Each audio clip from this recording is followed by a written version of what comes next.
welcome back to Tech Garage, brought to you by RockAuto.com. We've donned the fancy lab coats, and that can only mean one thing: Garage Ed. Today, we're talking about intake air temperature and engine coolant temperature sensors. Pretty cool stuff, John. It really is cool stuff. It's about talking about the actual air coming into it. What's the temperature and the temperature of the coolant? Why do we want to do that? Well, it's all about that stoichiometric once again. Cold air, we need more fuel.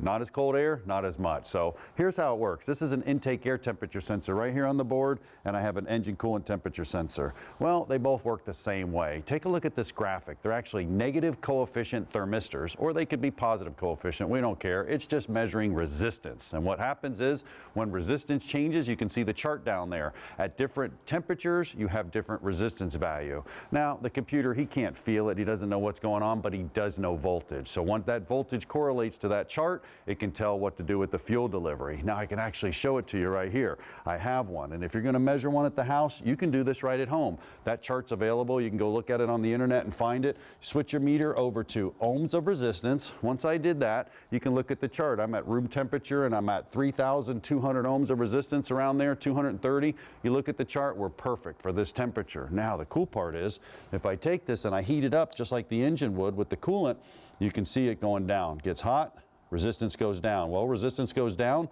more voltage is sent back to the computer. He knows exactly what temperature it is, and he knows where to make the fuel delivery calculations. Now I got it hooked up to the scan tool, and I can show it to you in action. That's pretty cool because I can come over here through a little manipulation in the board, and we can look at it. Now I'm going to take the air temperature, I'm going to change it. Pretend you started your car. Well, when you started your car, you can see on the right, it went to about 102 under the engine compartment, and then what happens? Well, now that should about stay the same, but here goes the engine temperature.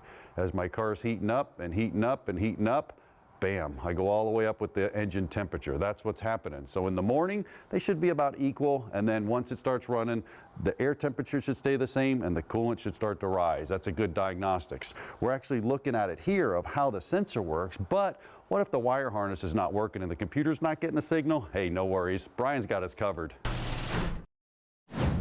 Well, cool is critical. Now I got this sensor. This is the engine coolant temperature sensor harness. We're going to check this, make sure it's reporting back to the computer properly. The sensor itself is, of course, stand on your head, do a dance, sing a song, and you can get down to it. It's way down in there. We don't know if we've got to change that yet or not. Remember, it lives in that cooling passage where antifreeze is flowing by, so it can actually measure it, exactly what John showed you. We are going to measure the wiring harness. So, now, here's a little tip. When you're pulling that connector off, sometimes very gingerly get a flat blade in behind there, release the hasp, and just take your time working that back off. That's tip one. Tip two is, you're doing this in the driveway. You need all the help you can get. I have a scan code reader that plugs into the OBD2 port. We'll show you what that's going to do. It's Bluetooth connectivity to my phone out here or a tablet, and that's really helpful because you can see the results as you go. So we're reading currently minus 40 degrees because it's disconnected. That tells us the ECU thinks this engine is at minus 40 degrees.